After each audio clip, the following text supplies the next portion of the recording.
Alice, sorry for being, because time is not gold, but it is art. So we have to take advantage of having you here today to share some ideas on the context on what we are working as a peace movement. Pacts International is a peace movement, Catholic peace movement, with 120 members in all the continents. In Latin America, we have worked for the past 50 years, and for the 10 past years, we have developed a program in peace building, the culture of nonviolence, and in recent years, we discovered that some of the conflicts we found with communities and partners in the countries we accompany, they are caused by extractive presence. So we are doing a beautiful project with this issue in strengthening communities for peace building from a non-violent approach. So communities we consider are caught in the context of increased competition for control of land and natural resources. We could say that in Latin America, violence is not an obstacle for corporate investment, and in some cases, the violence is fueled by business. When we go to these communities, this is in La Puya in Guatemala, we find that extractivist model has provoked a lot of conflicts and violence and repression towards our communities that are non-violently resisting to this. And we follow the Laudato Si, the Pope Francis encyclical, in saying a single word and a common project with shared responsibilities and differentiated contributions must be the rule. When we are thinking about business and human rights, the issue of extractives in Latin America is one of our priorities. We are a Solidarity member of the Latin American and Caribbean Churches and Mining Network, REDIM, and we are in close contact with the Amazon Ecclesial Network, REPAM, supported by the Latin American Comece, CELAM. So there have been some advances across Latin America in business and human rights. So there are 3 examples of this. Some governments and companies have engaged with the UN Guiding Principles on business and human rights. 5 countries have started processes to elaborate national action plans on business and human rights. And in the past week, we see how Ecuador is leading the proposed international treaty, binding treaty on the issue. However, over the years, many Latin American communities have been heavily affected by the activities of companies exploiting natural resources in their territories. So the extractive model, from our perspective, the idea of exploiting land and natural resources brings many challenges, including the escalating of conflicts with local communities, as we have proven in many statistics and researches and UN reports, the increasing competition over diminishing renewable resources such as land and water, and the environmental degradations. Those conflicts are reflected in a lack of real engagement of communities and stakeholders from the beginning of the process of giving licenses to explore and exploit. There has not been a real free, prior and informed consent to extractives in a respectful attitude towards indigenous communities, nor acceptance of popular consultations developed by rural mestizo communities and also urban social movements such as the Case of Colombia, Guatemala, or Peru.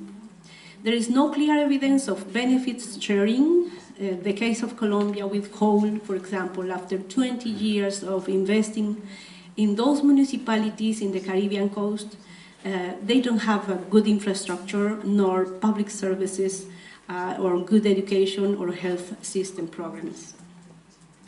There are social and economic impacts. Communities sometimes are divided. Those who support the labor rights, and they are really happy with the mining, for example, and those who consider it is an environmental damage. And in those circumstances, we have to say there are some myths. Mining, for example, it is not a solution in terms of employment. At the first stage of this business, it is.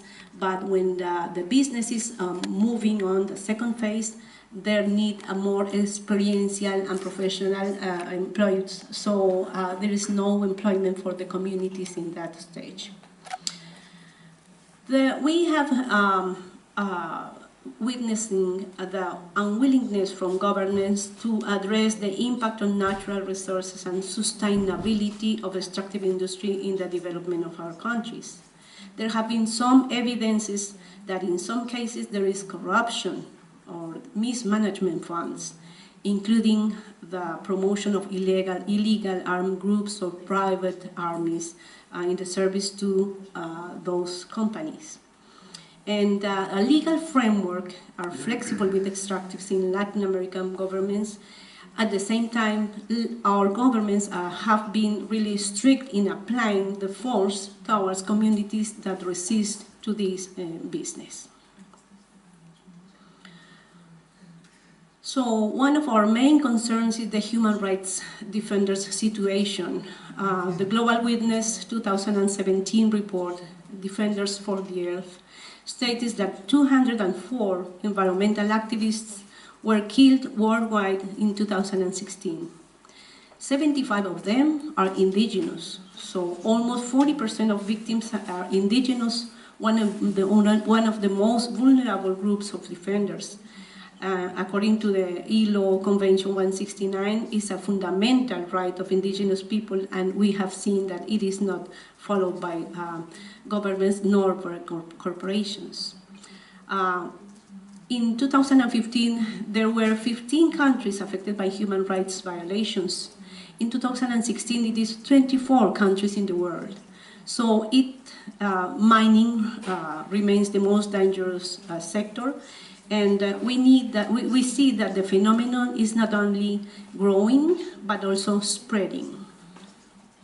And you see the picture of Berta Cáceres, the Honduras human rights defender, indigenous person, who actively defend her territory from a dam, a hydroelectric program. So Pax Christi is a peace movement, and why is Pax Christi engaged with these human rights defenders and communities' resistance to these mega businesses that affects the communities' rights? Our program, Strengthening Communities' Capacities to Transform Conflicts Caused by Extractives, are promoting the new knowledge and skills from the non-violence approach to strengthening and generating alternative solutions to extractive activities taking place beyond their country in their territories. So we are working in 3 issues: in strengthening abilities, and so more than 1,000 people have been trained and with a multiplied methodologies, in strengthening capacities to develop local action plans. The more important for a democracy is a civil society and social movements vibrant. So we strengthening them to act as citizens, to participate in the action plans, to promote development projects that respect their life projects. And in strengthening the network, the identity and sense of belonging. In our work, we have developed an international advocacy and national at the local level towards the European Union, the United Nations, the Organization of American States, towards the Vatican, because we are Catholics. So we are advocating to make the voices of communities that have been affected by extractive industries heard. And it is important to address, when we call upon the European Union to address the problem of extractives and their impact on collective rights in its agendas. So this week, past week, we have met people really interesting from the TOVE office, the European Union Actions Service, from the Digitrade, and also from DevCo, the Cooperation and Development. So it has been a really important dialogue in hearing our concerns, our proposals to promote these collective rights. Second, to exert more pressure on Latin American governments and transnational corporations to respect human rights and environmental standards. And then to make the voices of communities that have been affected by extractive industry heard. It is not simply by establishing dialogues with the transnational corporations that it happens sometimes in our countries, but by effectively protecting their rights based on their interests and needs. Then to support human rights defenders and to promote the respect of this important work they do, they are at risk in Latin America, and we show in those statistics, in those figures. To ask for transparency and accountability of governments as well as transnational extractive companies as a premise to strengthening the rule of law. And to demand from governments effective processes of consultation with rural and urban communities to obtain their free, prior, and informed consent to extractive industries.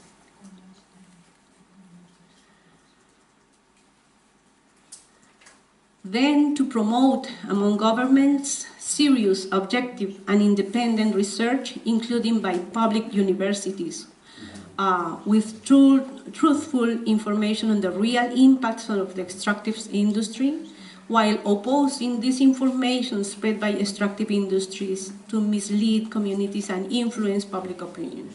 What we have seen is that a corporation has a very big power in the media, so they promote private researches to accommodate, to fit their business into ethical code of conduct. So we consider it should be independent researchers from the public universities to see the real impacts of extractives on our communities. Then to establish national structures such as an ombudsman in the countries of origin of extractive transnational corporations, in order to investigate human rights abuses in Latin America countries and ensure that transnational corporations follow the recommendation emanating from such structures. We have written a letter from various Pax Christi members sections, especially in Canada, in Toronto and Montreal, to the Prime Minister to ask for an ombudsman official and office to tackle with this. Then we asked to ensure that trade agreements contribute to the sustainable development of Latin American countries and that human rights and environmental clauses are fully respected. The free trade agreements established between Latin America governments and the European Union should address, and we talked to them, to these officials this week, should address the issue of poverty and inclusive economic development in the region. There should be clauses such as the right to natural resources, the right to access for communities to water and land. And that the EU should continue listening to civil society organizations' voice in the monitoring of the trade's implementation, as well as social movements' concerns following human rights standards. So when we are talking about the communities and social movements and human rights defenders, this is the people that we are talking about. Community groups and leaders supported by Pax Christi International in our work in Latin America and the Caribbean, as well as its member organizations and partners, have been developing and implementing non-violent strategies based on human rights ethics in response to the destructive activities of extractive industries. Such strategies are a way of increasing communities' capacity to advocate and influence for their own rights. Also, alliances have been created with churches and other social groups with the aim of impacting public policies. We have developed a position paper on this that you can take at the end of the seminar, of the conference, So these are people we are talking about: indigenous, mestizo peasants, social leaders, human rights defenders, who non-violently resist and mobilize in defense of the motherland. So we honor them last weekend in Rome. So this is Miqueas receiving the Peace Prize for their fight in defending the human rights as indigenous community. So we work in 6 countries with this project: in Paraguay, Chile, Peru, Guatemala, Colombia, and Mexico. So thanks for your attention.